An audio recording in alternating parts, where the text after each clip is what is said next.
क्योंकि हम पहले कह चुके हैं कि प्लाज्मा जो है वो कंडक्टिंग मीडियम है, ठीक है। नॉर्मली आपके पास जो फ्लूइड होता है या जो गैसेस होती हैं वो आपने बार बार ये चीज़ हमने डिस्कस की है कि वो न्यूट्रल होते हैं, ठीक है। जबकि प्लाज्मा के अंदर हमने कहा था कि क्योंकि न्यूट्रल्स के साथ साथ एडिशनली चार्ज पार्टिकल यानी इलेक्ट्रॉन और आयंस भी मौजूद होते हैं, इसलिए आपका जो प्लाज्मा है वो बिहेव करता है एज ए कंडक्टिंग आपका मीडियम। तो जब कोई आपका मीडियम कंडक्टिंग मीडियम है तो हम उस मीडियम के लिए कोई ना कोई डायलैक्ट्रिक कांस्टेंट जो है वो भी कैलकुलेट करते हैं। तो प्लाज्मा के लिए डायलैक्ट्रिक कांस्टेंट जो है वो हमने कैलकुलेट करना है। हम इसमें इक्वेशन ऑफ मोशन को भी यूज करेंगे और इसमें हम मैक्सवेल्स इक्वेशन को भी यूज करेंगे। का कोई ना कोई जो है वो डायलैक्ट्रिक कांस्टेंट जो है वो मौजूद होता है। तो यहाँ पे हम प्लाज्मा का जो डायलैक्ट्रिक कांस्टेंट है वो कैलकुलेट करना चाह रहे हैं। तो किस तरह से कैलकुलेट करेंगे? हम सबसे पहले क्या कंसिडर करते हैं कि जैसे हमने प्रीवियसली मोबिलिटी को फाइंड आउट करना था, तब भी हमने यही कंसिडर किया था कि जो आप अप्लाइड इलेक्ट्रिक फील्ड कंसिडर कर रहे हैं दैट इज ऑसिलेटिंग, ठीक है। तो मैंने इसमें बताया था कि ये जो आपका एक्सपोनेंशियल फैक्टर है जिसके अंदर कॉज और साइन मौजूद होता है, ये ऑसिलेटिंग बिहेवियर को रिप्रेजेंट करते हैं। तो आप इलेक्ट्रिक फील्ड जो कंसिडर कर रहे हैं, हम कह रहे हैं कि वो ऑसिलेटिंग इलेक्ट्रिक फील्ड है, जिसमें omega is the frequency of the applied field. जो भी आपने फील्ड अप्लाई किया वो किस फ्रीक्वेंसी के साथ आ रही है या सिग्नल्स किस फ्रीक्वेंसी के साथ आ रहे हैं, तो उसकी फ्रीक्वेंसी कितनी है, वो ओमेगा है। अब जहाँ पे इलेक्ट्रिक फील्ड मौजूद होती है, आपको पता है इलेक्ट्रिक फील्ड की वजह से करंट जो है वो अप्लाई कर रहे होते हैं, यानी आपका जो इलेक्ट्रिक फील्ड है वो किसकी रीज़न बनता है, आपके करंट प्रोड्यूस करने की वजह बनता है। तो इसी तरह से हम ये कहते हैं कि जो ऑसिलेटिंग इलेक्ट्रिक फील्ड है उसकी वजह से प्लाज्मा के अंदर जो है वो करंट जो है वो फ्लो करता है। अब चार्ज पार्टिकल जब मूव कर रहे होते हैं तो हमने कहा है कि चार्ज पार्टिकल की आपस में भी कोलिजन के चांसेस होते हैं और न्यूट्रल एटम्स के साथ भी जो कोलिजन के चांसेस होते हैं। बट हमने ये देखा है कि जो प्रोबेबिलिटी है कोलिजन की वो चार्ज पार्टिकल के साथ कम है, जबकि चार्ज पार्टिकल की न्यूट्रल के साथ ज़्यादा है, ठीक है। ज़्यादा जो कोलिजन्स होती हैं प्लाज्मा के अंदर वो चार्ज पार्टिकल की न्यूट्रल्स के साथ होती हैं एज कंपेयर्ड के चार्ज पार्टिकल की चार्ज के साथ हों। क्योंकि मैंने इसको डिस्कस किया है जब हम मोबिलिटी डिस्कस कर रहे थे, क्योंकि जब चार्ज पार्टिकल के साथ कोलिजन्स कंसिडर करें तो फिर वहाँ पे और भी फोर्सेस जो हैं वो एक्ट कर रही होती हैं। फॉर द टाइम बीइंग हम क्योंकि डायलैक्ट्रिक कांस्टेंट जो है वो कैलकुलेट करना चाहते हैं, इस केस में हम कंसिडर ये कर रहे हैं कि जो हम कोलिजन्स हैं चार्ज पार्टिकल की न्यूट्रल एटम्स के साथ उसे हम निगलेक्ट कर रहे हैं। हम कह रहे हैं कि प्लाज्मा के अंदर कोई कोलिजन जो है वो एग्जिस्ट नहीं कर रही। तो हमारी इक्वेशन ऑफ मोशन क्या बनेगी? इक्वेशन ऑफ मोशन अगेन आपके पास क्या होती है, F is equal to M A, ठीक है। एफ इजिकल टू एम में आपके पास होती है इक्वेशन ऑफ मोशन, और दूसरी आपके पास जो इलेक्ट्रिक फोर्स होती है उसकी इक्वेशन जो आपके पास होती है वो F is equal to Q E, ठीक है। तो F is equal to M A और एफ की वैल्यू आपने ये सब्स्टिट्यूट की, तो ए जो है वो आपने वेलोसिटी की फॉर्म में सब्स्टिट्यूट किया। तो ये आपका एम, आपने ये एक्चुअली ये इक्वेशन आपने क्या लिखी हुई है, M A is equal to F. A की जगह पे आप क्या रिप्लेस करें, D V by D T, and F की जगह पे आप क्या लिख रहे हैं, क्यू ई। तो क्यू आपका यहाँ पे ई है चार्ज, और ये आपकी ई की वैल्यू जो ऑसिलेटिंग हमने इलेक्ट्रिक फील्ड यहाँ से ली थी उसकी वैल्यू आपके पास ये है, ठीक है। अगर हम नॉन रिलेटिविस्टिक मोशन जो है वो कंसिडर कर लें, नॉन रिलेटिविस्टिक मोशन मीन कि हम उसकी जो स्पीड है उसको बहुत ज़्यादा कंसिडर नहीं कर रहे चार्ज पार्टिकल की, तो जो मैस ऑफ द पार्टिकल होगा वो कांस्टेंट रहेगा। ये हम प्लाज्मा में कंडीशन कंसिडर कर रहे हैं, ठीक है। क्योंकि आपने रिलेटिविस्टिक इफेक्ट्स में जो पढ़ा हुआ है कि जब आप चार्ज पार्टिकल जो भी आप कंसिडर कर रहे हैं, रिलेटिविटी का इफेक्ट जब आप कंसिडर करते हैं, कोई भी पार्टिकल जब रिलेटिविस्टिक स्पीड के साथ मूव करता है तो फिर उसका मैस हो, एनर्जी हो, मोमेंटम हो, तो उसमें इफेक्ट आता है, चेंज आता है। तो इसलिए हम यहाँ पे ये कह रहे हैं कि अगर हम प्लाज्मा के अंदर ये कंसिडर कर लें कि नॉन रिलेटिविस्टिक मोशन है, तो जो पार्टिकल का मैस है वो कांस्टेंट रहता है, ठीक है। तो अब हम इस इक्वेशन की इंटीग्रेशन करेंगे, तो आप यहाँ पे आप देखेंगे कि दोनों साइड्स पे अगर आप इंटीग्रेशन करें तो यहाँ पे आपकी इंटीग्रेशन क्या होगी, v, और इधर आप इंटीग्रेशन फैक्टर लेंगे तो आपको पता है एक्सपोनेंशियल की जब आप इंटीग्रेशन लेते हैं तो e raise to power iota omega T exponential factor as it is रहता है, और नीचे इसका जो पावर है वो आ जाएगी इसके डिनोमिनेटर में। तो ये आपका बनेगा e raise to power iota omega T over iota omega, ठीक है। ये वाला जो मैस है यहाँ पे डिवाइड हो जाएगा इस साइड पे आके, ठीक है। तो ये वाला पूरा फैक्टर रहेगा एज इट इज, ये वाला मैस इसके नीचे डिवीजन में आ गया, और ये आयोटा ओमेगा आ रहा है इसकी इंटीग्रेशन की वजह से, ठीक है। तो अगेन ये पूरे का पूरा फैक्टर जो है ऊपर वाला जो आपके फ्रैक्शन में ऊपर आपको ये फैक्टर शो हो रहा है E naught E raise to power iota omega T, again definition बन रही है ई की, तो इसको हमने ई की फॉर्म में लिख दिया, तो E over M iota omega, ठीक है। अच्छा जी, अब यहाँ पे आपको पता है जब हम इंटीग्रेशन करते हैं तो इंटीग्रेशन कांस्टेंट भी आता है, तो यहाँ पे सिंप्लीफाइड रखने के लिए जो हम इंटीग्रेशन कांस्टेंट है उसको 0 कंसिडर कर रहे हैं, ठीक है। अच्छा जी, अगर हम ये सपोज कर लें कि जो आपका प्लाज्मा है उसमें हम कंसिडर करते हैं कि there are n number of particles unit volume के, एक यूनिट वॉल्यूम में n नंबर ऑफ पार्टिकल्स हैं, तो जाहिर है फिर जब n नंबर ऑफ पार्टिकल्स हैं उनकी वजह से करंट नहीं होगा बल्कि करंट डेंसिटी होगी। एक सिंगल चार्ज पार्टिकल आपका मूव करता है तो करंट प्रोड्यूस होता है। जब आपके पास number of particles per unit volume आप कंसिडर करें तो फिर उनकी वजह से क्या होगी, करंट डेंसिटी होगी। तो the formula for the current density is आपका आई सी, या उसको आप जे से रिप्रेजेंट करते हैं, वो एन क्यू वी या एन ई वी की फॉर्म में होता है। तो यहाँ पे हम क्या करेंगे, v की वैल्यू सब्स्टिट्यूट करेंगे यहाँ पे जो हमने ली है, तो ये एक एन ई ऑलरेडी मौजूद था, उसके साथ मिलके e के साथ N E square E over M iota omega, ठीक है। ये आपकी हो गई करंट की वैल्यू, करंट डेंसिटी की वैल्यू। अब हम यूज करेंगे जो आपकी मैक्सवेल्स इक्वेशन है, हमें पता है one of the Maxwell equation, यानी कि आपको पता है 4 इक्वेशन है, तो उसमें मैग्नेटिक फील्ड के साथ 2 इक्वेशन है, एक आपकी डॉट के साथ है यानी कि आपका स्केलर प्रोडक्ट है, और एक आपका वेक्टर प्रोडक्ट, ये इसका डॉट प्रोडक्ट के साथ है और एक क्रॉस प्रोडक्ट के साथ है। तो क्रॉस प्रोडक्ट की फॉर्म में जब हम मैग्नेटिक फील्ड की इक्वेशन लेते हैं तो वो हमारे पास होती है mu naught into I C plus epsilon D E by D T, ठीक है।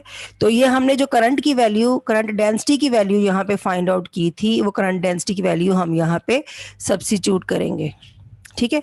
तो अब यहाँ पे इसी में ये मैं सब्स्टिट्यूट करेंगे, नेक्स्ट स्टेप में यहाँ पे ये आई सी की वैल्यू सब्स्टिट्यूट की, और नेक्स्ट हम क्या करेंगे, म्यू नॉट को ये यहाँ से एप्सिलॉन को यहाँ से बाहर कॉमन निकालेंगे, ठीक है, और ओमेगा को यहाँ से कॉमन निकालेंगे, ठीक है। यहाँ पे आपको नजर आ रहा होगा, अगर मैं यहाँ से ओमेगा को, इन दोनों में से ओमेगा को कॉमन निकालूं इस वाले फैक्टर से, तो यहाँ पे ओमेगा मौजूद है और यहाँ पे ओमेगा नहीं है, तो जब आप यहाँ से ओमेगा बाहर कॉमन निकालेंगे तो ये आपकी क्या बन जाएगी टर्म, ओमेगा, बताएं ओमेगा स्क्वायर जी। यहाँ से जब आप ओमेगा को कॉमन लेंगे तो ये ओमेगा बाहर आ गया और यहाँ पे आपका ओमेगा स्क्वायर बन गया, ठीक है। इसी तरह जब आपने एप्सिलॉन यहाँ से कॉमन निकालना है तो यहाँ से तो एज इट इज आपका एप्सिलॉन बाहर निकल जाएगा, और यहाँ पे एप्सिलॉन एग्जिस्ट नहीं कर रहा, वो आपका डिवीजन में आ जाएगा। यहाँ पे एक स्टेप जो है वो थोड़ा नहीं किया हुआ, आपसे करके देखें, यहाँ से एप्सिलॉन भी बाहर निकालेंगे तो यहाँ पे डिवीजन में आपका एप्सिलॉन भी आ जाएगा, ठीक है।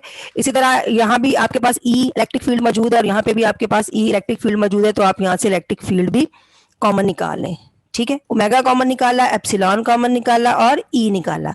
उसके बाद आ जाए आयोटा, ये बेसिकली आपका आयोटा है जिसको जे से रिप्रेजेंट किया है। जब आप आयोटा निकालेंगे अगेन तो यहाँ से तो आयोटा एज इट इज निकल जाएगा, बट यहाँ पे आपका आयोटा डिनोमिनेटर में आयोटा स्क्वायर बन जाएगा, तो आयोटा स्क्वायर जो होता है वो बेसिकली आपका क्या होता है, -1। तो इसलिए जब आपने इसको रीअरेंज किया तो ये वाली टर्म जो है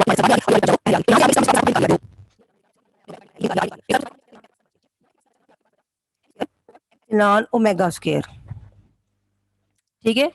तो ये डेफिनेशन बनती है आपकी प्लाज्मा फ्रीक्वेंसी की, ठीक है। प्लाज्मा फ्रीक्वेंसी जो होती है वो किसके इक्वल होती है, N E square over M omega square, sorry M square epsilon. ठीक है, ये मैं आपको ड्राइव करवानी है नेक्स्ट टॉपिक में। तो अभी सिर्फ ये जस्ट आपको बता रही हूँ कि यहाँ पे डेफिनेशन बनेगी N E square over epsilon M, ये डेफिनेशन होती है ओमेगा पी स्क्वायर की, और ये नीचे वाला omega square as it is नीचे आ जाएगा। ठीक है, तो ये देखें यहाँ पे ये डेफिनेशन डिफाइन भी की है, इसको हमने ड्राइव भी करना है कि where omega P is equal to N E square over M epsilon under root. तो हम क्योंकि स्क्वायर की फॉर्म में इसको यूज कर रहे हैं, इसलिए यहाँ पे अंडर रूट जो है वो खत्म हो गया। ठीक है, तो ये किसकी इस वक्त हम प्लाज्मा फ्रीक्वेंसी ले रहे हैं। अगर आप यहाँ पे इलेक्ट्रॉन के लिए प्लाज्मा फ्रीक्वेंसी ले रहे हैं तो ये आपका मैस ऑफ इलेक्ट्रॉन होगा, और अगर आप आयंस के लिए प्लाज्मा फ्रीक्वेंसी लिख रहे हैं तो यहाँ पे मैस ऑफ आयंस होगा। तो इसको हम प्लाज्मा फ्रीक्वेंसी क्यों कह रहे हैं कि जो, क्योंकि इसमें हम जो इलेक्ट्रॉन या जो आयंस कंसिडर कर रहे हैं वो वाले इलेक्ट्रॉन आयंस हैं जो मिलके प्लाज्मा बना रहे हैं। ठीक है, तो इसलिए जो उनसे रेलिवेंट फ्रीक्वेंसी होगी, जो प्लाज्मा के इलेक्ट्रॉन से रेलिवेंट फ्रीक्वेंसी होगी या प्लाज्मा के आयन से रेलिवेंट फ्रीक्वेंसी होगी, तो उसे हम इलेक्ट्रॉन प्लाज्मा फ्रीक्वेंसी या आयन जो आपका आयन प्लाज्मा फ्रीक्वेंसी है वो बोलेंगे। अच्छा जी, यहां तक आपने किया, आपने वो टर्म सारी कॉमन निकाल ली। ठीक है, और 1 माइनस आपके पास ये इस फॉर्म में आ गया। ठीक है, तो हमारे पास जो डायलेक्ट्रिक कांस्टेंट होता है, अब हम ये इक्वेशन लिख रहे हैं हमारे पास, अगर हम डायलेक्ट्रिक कांस्टेंट को किससे रिप्रेजेंट करें, ई से रिप्रेजेंट करते हैं। ठीक है, तो हमें पता है जो हमारे पास इक्वेशन होती है जो मैक्सवेल इक्वेशन है फॉर द डायलेक्ट्रिक मीडियम, यानी कि ऐसा मीडियम डायलेक्ट्रिक मीडियम के लिए। आपको पता है मैक्सवेल इक्वेशन आपकी जो है वो वैक्यूम के लिए भी है, वो डायलेक्ट्रिक मीडियम के लिए हैं, वो डिफरेंशियल फॉर्म में भी होती हैं, वो इंटेग्रल फॉर्म में भी होती हैं। तो यहाँ पे हम इक्वेशन लिख रहे हैं आपकी डायलेक्ट्रिक मीडियम के लिए। तो del cross B is equal to epsilon E mu naught D E by D T. ठीक है, तो यहाँ पे आपके पास आप देखेंगे कि ये आयोटा ओमेगा कहाँ से आया। ये हमने इस पे फोरियर ट्रांसफॉर्मेशन अप्लाई की है। फोरियर ट्रांसफॉर्मेशन में D by D T is equal to iota omega के इक्वल होता है। ठीक है, तो ये डी बाय डी टी की जगह पे आयोटा ओमेगा हमने सब्स्टिट्यूट किया। तो अब यहाँ पे ये एक इक्वेशन आपके पास आ गई 1.19 डेल क्रॉस बी की, और एक इक्वेशन आपके पास ये आ गई 1.18 की। ठीक है, ये आपने कहाँ से लिए, ये आपने प्लाज्मा की कंडीशंस कंसिडर करके मैक्सवेल इक्वेशन ली और उसमें आपने वैल्यू सब्स्टिट्यूट की। ये आपने क्या लिखा, ये भी आपने मैक्सवेल इक्वेशन लिखी है, बट ये आपने फॉर द डायलेक्ट्रिक मीडियम जो इक्वेशन है वो लिखी। So by comparing equation 1.8 and 1.18 and 1.19, तो आपके पास जो डायलेक्ट्रिक कांस्टेंट है वो ये बचेगा। ठीक है, अगर मैं इधर से ये आपको दिखा दूं तो आप ये वाली दो इक्वेशंस का कंपैरिजन करेंगे। ठीक है, तो यहाँ पे दोनों साइडों पे देखें, यहाँ एप्सिलॉन भी मौजूद है दूसरी इक्वेशन में, म्यू नॉट भी मौजूद है, ओमेगा भी है, आई भी है, ई भी है, तो बच गई ये टर्म इस साइड पे, और दूसरी साइड पे आपका ये डायलेक्ट्रिक कांस्टेंट। तो यहाँ पे आपने डायलेक्ट्रिक कांस्टेंट की जो वैल्यू आपके पास आई, it means that is E is equal to 1 minus omega P square over omega square. ठीक है, अब इसमें ओमेगा पी स्क्वायर वो मैंने आपको बताया प्लाज्मा फ्रीक्वेंसी है, ओमेगा आपके पास क्या है, epsilon is equal to 1 minus omega P square over omega square. तो omega P square is the plasma frequency, ये जो इसके साथ सबस्क्रिप्ट में आपको पी नजर आ रहा है that is the plasma frequency. तो वो प्लाज्मा क्या है आपका, plasma consist of electron and ion. अगर आप इलेक्ट्रॉन के लिए लिख रहे हैं तो इलेक्ट्रॉन प्लाज्मा फ्रीक्वेंसी मैंने बताया, और अगर आयंस के लिए लिख रहे हैं तो आयंस प्लाज्मा फ्रीक्वेंसी। ठीक है, तो अब यहाँ पे इसका मतलब ये है कि आपका जो डायलेक्ट्रिक कांस्टेंट है वो किस पे रिप्रेजेंट कर, वो किस पे डिपेंड कर रहा है, वो प्लाज्मा फ्रीक्वेंसी पे भी कर रहा है, और जो आपकी इलेक्ट्रिक फील्ड है, आपकी जो ऑसिलेटिंग इलेक्ट्रिक फील्ड है उसकी फ्रीक्वेंसी पे भी डिपेंड कर रहा है। ठीक है, अच्छा अब यहाँ से हमारे पास दो केसेस बन रहे हैं, इधर omega P is less than omega और omega P is greater than omega. ठीक है, यानी इधर आपके जो चार्ज पार्टिकल हैं प्लाज्मा के अंदर, आपका जो इलेक्ट्रॉन है या जो आपका आयन है, उसकी जो ऑसिलेटिंग फ्रीक्वेंसी है वो आपकी इलेक्ट्रिक फील्ड की ऑसिलेटिंग फ्रीक्वेंसी से कम है या ज़्यादा है। ठीक है, अब देखिए एक पार्टिकल है आपके पास, आप कोई ऑब्जेक्ट कंसिडर कर लें। ठीक है, आपने इसमें कोई वाइब्रेशन, आप जैसे आप ट्यूनिंग फोक लेते हैं, उसकी वाइब्रेशंस होती हैं, तो उसकी वाइब्रेशन से उसकी वाइब्रेशन आप ट्रांसफर कर रहे हैं किसी ऑब्जेक्ट तक। ठीक है, तो आपने ये देखना है कि जितनी वाइब्रेशन आपने या फ्रीक्वेंसी उस ट्यूनिंग फोक की सेट की थी, जिस ऑब्जेक्ट के साथ आपने बाद में उस ट्यूनिंग फोक को टच किया, तो क्या उसके अंदर भी वही फ्रीक्वेंसी जो है वो प्रोड्यूस हुई। तो ये सेम वही केस है कि अगर आपने इलेक्ट्रिक फील्ड दी है ऑसिलेटिंग किसी फ्रीक्वेंसी की, तो जो उस ऑसिलेटिंग इलेक्ट्रिक फील्ड की वजह से जो प्लाज्मा के अंदर चार्ज पार्टिकल हैं उनकी फ्रीक्वेंसी जो ऑसिलेटिंग है वो कम है या ज़्यादा है। तो दो प्रोबेबिलिटी इसमें इसने डिस्कस की हैं कि इधर प्लाज्मा फ्रीक्वेंसी यानी कि चार्ज पार्टिकल की जो फ्रीक्वेंसी है वो less than the frequency of the applied electric field हो सकती है और ग्रेटर भी हो सकती है। तो अगर ओमेगा पी जो है वो लेस देन ओमेगा हो तो डायलैक्ट्रिक कांस्टेंट की वैल्यू क्या होगी, पॉजिटिव होगी। ठीक है, अगर omega P square is less than omega square हो तो आपके पास ये 1 से स्मॉलर क्वांटिटी आएगी, तो आपके पास जो डायलैक्ट्रिक कांस्टेंट की वैल्यू आएगी वो क्या आएगी, पॉजिटिव आएगी। तो डायलैक्ट्रिक कांस्टेंट की वैल्यू पॉजिटिव आने का क्या मतलब है, आपका जो मीडियम है वो मोर कंडक्टिंग मीडियम है। डायलैक्ट्रिक कांस्टेंट की वैल्यू पॉजिटिव आने का मतलब ये है कि आपका मीडियम मोर कंडक्टिंग मीडियम है, तो उसमें वेव जो है वो उस मीडियम के अंदर इजीली प्रोपोगेट कर सकती है, क्योंकि प्लाज्मा के अंदर वेव्स ही प्रोपोगेट करती हैं, सिग्नल ही प्रोपोगेट करते हैं। ठीक है, इन सेकंड केस अगर हम ये कहें कि ओमेगा पी जो है वो इज ग्रेटर देन ओमेगा, तो फिर क्या होगा, डायलैक्ट्रिक कांस्टेंट की वैल्यू जो है वो नेगेटिव होगी। तो डायलैक्ट्रिक कांस्टेंट की वैल्यू नेगेटिव होने का मतलब ये है कि प्लाज्मा मोर कंडक्टिंग बिहेवियर नहीं शो करवा रहा और उसमें से वेव जो है वो प्रोपोगेट नहीं कर सकती। ठीक है, थर्ड पॉइंट क्या है, थर्ड पॉइंट ये है कि जब आपका ओमेगा पी और ओमेगा जो है वो इक्वल हो जाए, यानी कि इन दोनों को का आंसर क्या आएगा, 1। तो 1 का मतलब ये है कि आपका जो डायलैक्ट्रिक कांस्टेंट की वैल्यू जो है वो 0 आएगी। तो इसको हम कट ऑफ पॉइंट कहते हैं, कट ऑफ पॉइंट हम ये कहते हैं, या cut off point take place. तीनों ऑप्शन हो सकते हैं। ठीक है, जब हम ये डिस्कस कर रहे थे डायलैक्ट्रिक कांस्टेंट की डेरिवेशन करने लगे थे, तो हमने स्टार्ट में अजम्पशन क्या ली थी कि हमने जो कोलिजन है चार्ज पार्टिकल की न्यूट्रल्स के साथ उसको निगलेक्ट किया था, हम कोलिजन को कंसिडर नहीं कर रहे थे। तो नेक्स्ट केस में हमने डायलैक्ट्रिक कांस्टेंट फाइंड आउट करना है जब हम कोलिजन को कंसिडर कर रहे हैं, यानी कि हम इंक्लूजन ऑफ कोलिजन जो है वो करेंगे। तो इंक्लूजन ऑफ कोलिजन का मतलब ये है कि हम कह रहे हैं कि फॉर एग्जांपल इलेक्ट्रॉन्स हैं प्लाज्मा के अंदर, वो न्यूट्रल एटम्स के साथ कोलिजन कर रहे हैं। अब आपकी जो इक्वेशन ऑफ मोशन है वो इस तरह से मॉडिफाई हो जाएगी। पहले आपने सिर्फ इतना लिखा था M D V by D T is equal to E naught E raise to power iota omega T. ठीक है, अब ये वाली जो टर्म है आपकी इसमें आ रही, ये इसमें आपको ये ओमेगा सी नजर आ रहा है विच इज कोलिजन फ्रीक्वेंसी, तो ये आपकी कोलिजन टर्म है। ठीक है, जब आप कोलिजन इंक्लूड कर रहे हैं तो ये आपकी कोलिजन टर्म इंक्लूड होगी। तो अब ओमेगा सी आपकी कोलिजन फ्रीक्वेंसी, और जो आपने पढ़ा हुआ है कि जब भी आपकी कोलिजन्स होती हैं तो कोलिजन के दौरान जो पार्टिकल्स होते हैं वो एक दूसरे को अपना मोमेंटम ट्रांसफर करते हैं। ठीक है, तो ओमेगा सी जो है वो कोलिजन फ्रीक्वेंसी है और इस कोलिजन के दौरान क्या होता है, मोमेंटम ट्रांसफर होता है। तो जैसे हमने मोबिलिटी को कैलकुलेट करना था, हमने सपोज करना है वी की कोई भी ऑसिलेटिंग वैल्यू हमें चाहिए, तो लेट्स सपोज हम जैसे प्रीवियसली दोनों लेक्चर्स में कंसिडर किए हैं कि लेट्स सपोज आपका v जो है that is equal to A E raised power iota omega T. A is any constant जो कि हमने कैलकुलेट करना है, और ये आपके क्योंकि आपने ऑसिलेटिंग इलेक्ट्रिक फील्ड अप्लाई की है तो जो वेलोसिटी आएगी उसका बिहेवियर भी ऑसिलेटिंग होगा, तो इसलिए आप उसके साथ एक्सपोनेंशियल फैक्टर जो है वो उसको मल्टीप्लाई कर रहे हैं।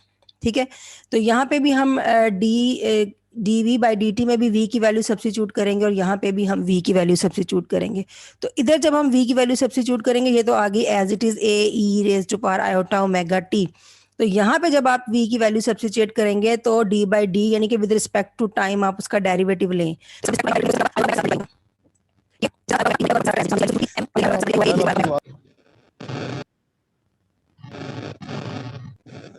ओके हम इसको with respect to time differentiate जब करते हैं तो भी मैंने बोला कि आई यहाँ पे आपका आयोटा ओमेगा इसके साथ मल्टीप्लाई होगा और ए ई रेज़ पर आयोटा ओमेगा टी आ जाएगा।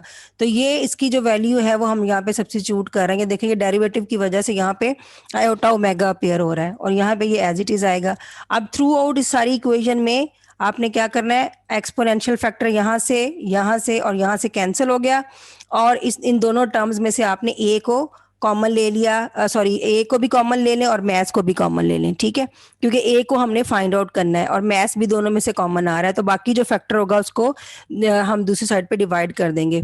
तो ए यहाँ पे ये ए ई नॉट बच गया और अगर आप यहाँ से ए कॉमन निकालें और एम कॉमन निकालें तो एम के साथ ये देखें कॉमन निकाल के iota omega plus omega C, क्योंकि यहाँ पे ओमेगा सी बच जाएगा और यहाँ पे आयोटा ओमेगा बच जाएगा। ए भी आप कॉमन ले रहे हैं और एम भी, ठीक है। तो ये आपके पास आ गई ए की वैल्यू। तो ए की जो भी वैल्यू आपके पास आएगी, एम्पलीट्यूड जो भी आएगा, इसको हमने सब्स्टिट्यूट करना है वेलोसिटी की वैल्यू में यहाँ पे, ठीक है। तो यहाँ पे जब आप ए की वैल्यू सब्स्टिट्यूट करते हैं तो ऑलरेडी इसके साथ था एक्सपोनेंशियल यहाँ पे मौजूद, तो बाकी ये आप वैल्यू जो है वो इसकी सब्स्टिट्यूट करें ई एप्सिलॉन, ठीक है, इसके साथ है और एक्सपोनेंशियल ऑलरेडी वहाँ एग्जिस्ट कर रहा है और डिवीजन में M into iota omega plus omega C, ठीक है। अब इसको थोड़ा सिंप्लीफाई करना चाह रहे हैं हम, तो इस पूरी टर्म को हमने omega C minus iota omega से मल्टीप्लाई किया, उसी से हमने इसको डिवाइड किया। जो डिनोमिनेटर है इसमें आपके पास omega C plus iota omega है, इसको अगर आप रीअरेंज फॉर्म में लिखें तो हमने इसी का नेगेटिव लिया जिसको आप क्या बोलते हैं कॉन्जुगेट लिया, उसी से इसको मल्टीप्लाई किया, उसी से इसको डिवाइड किया, ठीक है। ये हमें क्यों चाहिए, ये आगे आगे आगे मैम आवाज नहीं आ रही।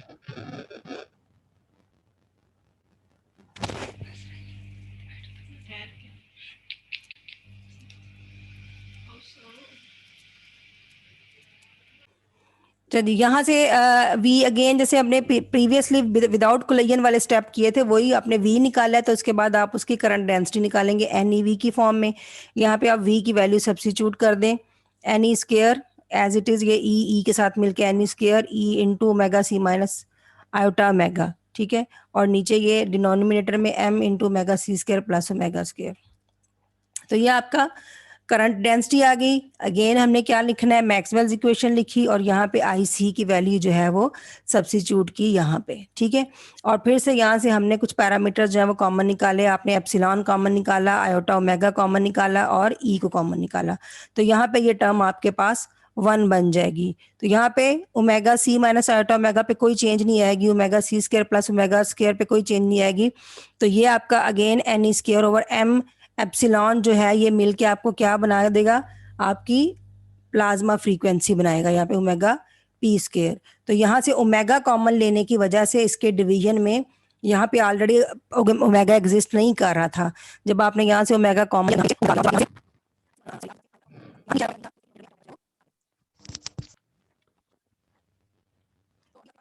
हमने विदाउट कोलिजन जो था फाइंड आउट किया था डायलेक्ट्रिक कांस्टेंट की वैल्यू, वो आपके पास इतनी वो कॉम्प्लेक्स वैल्यू नहीं थी जितनी हमारे पास यहाँ पे आई है, ठीक है। यहाँ पे आपके पास डेल क्रॉस बी आ गया आपके पास, यानी कि जो आपने मैक्सवेल इक्वेशन और प्लाज्मा फ्रीक्वेंसी को कंसीडर करके और प्लाज्मा के पार्टिकल की मोशन को कंसीडर करके निकाला है, ठीक है। तो 1.20 तक हमने निकाला है।